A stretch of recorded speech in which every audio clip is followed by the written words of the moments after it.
Bine v-am găsit! Azi voi coace ardei, capia și gogoșari pentru a-i conserva pentru iarnă. O să fac în mai multe moduri. O să vă arăt după ce le coc. Acum, în această tavă am pus o parte din ardei, capia și o să-i întorc. Și îl pun din nou la aragaz. Am pus la aragaz la gradația 1 ca să nu se ardă. Dacă temperatura e mai mare, atunci se ard foarte tare și nu sunt așa buni. Prima dată i-am lăsat o oră și după ce îi întorc îi mai las o jumătate de oră.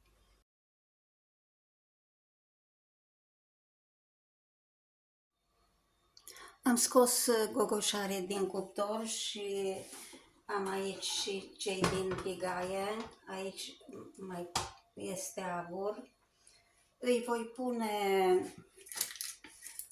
pe toți într-o oală și peste fiecare rând de gogoșar voi pune puțină sare.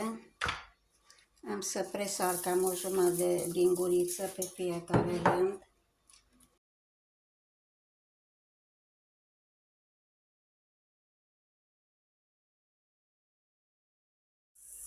Am scos prima tavă cu ardei din cuptor. O să-i pun toți într-o cratiță.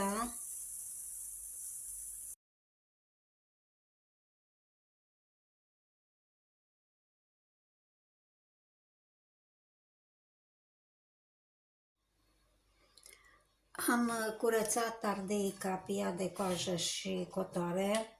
Am mai lăsat unul ca să vedeți ce simplu se curăță, mai ușor ca gogoșare. La gogoșare a fost puțin mai dificil.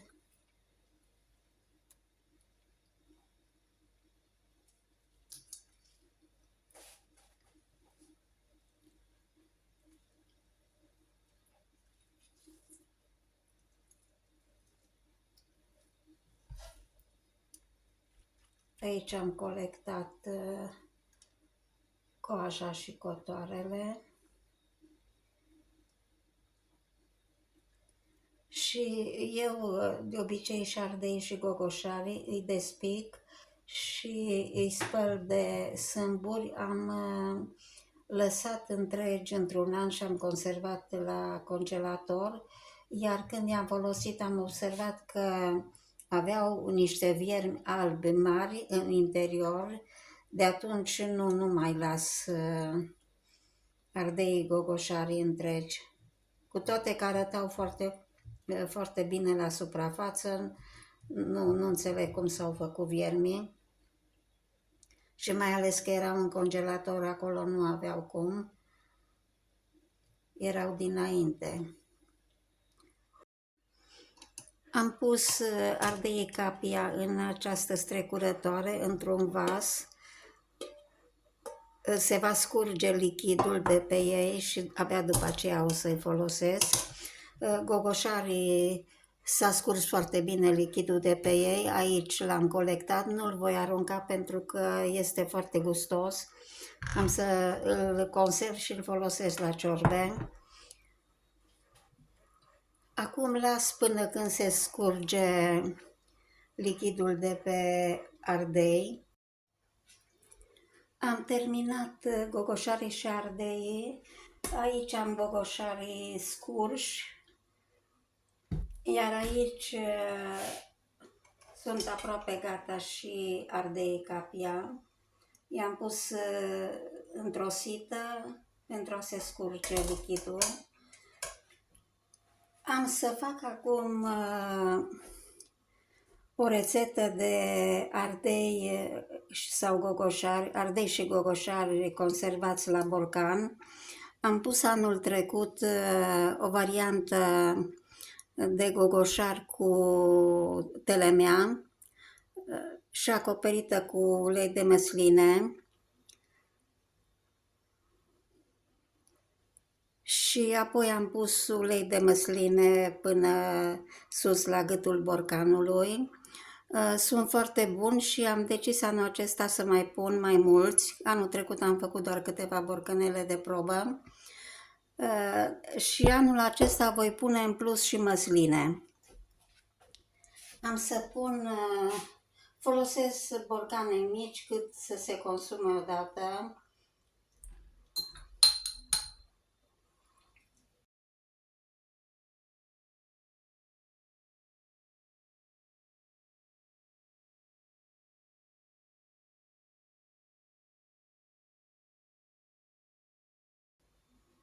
Și torn ulei de măsline cât este necesar ca să rămână un strat de ulei deasupra. Las să se scurte și dacă e necesar mai pun.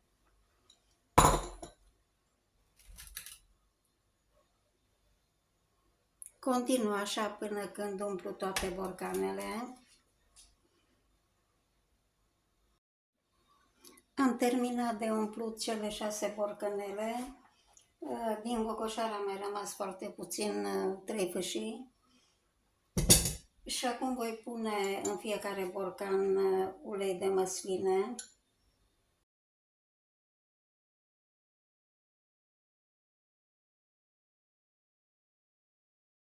Voi pune în fiecare borcan câte o frunză de vișin.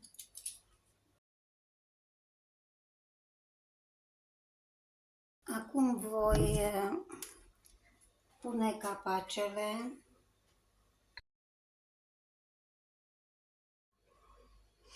Am pus borcanele într-o cratiță, la fundul ei am pus un șervețel de bucătărie, un prosop de bucătărie, torn apă până aproape de gâtul borcanelor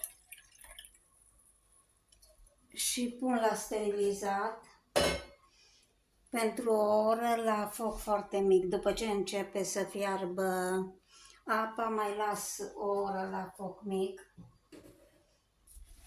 Și acum restul de ardei care au rămas am să-i pun în pungi.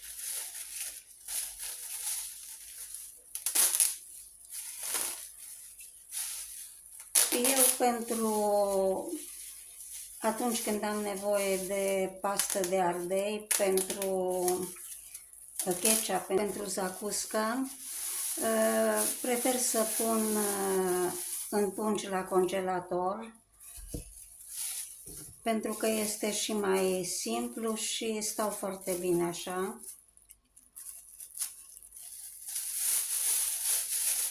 Și când am nevoie le iau, le pun la blender, le transform în pastă și le folosesc.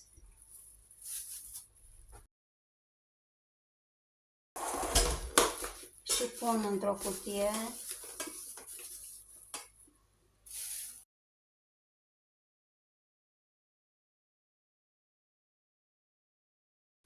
Am terminat și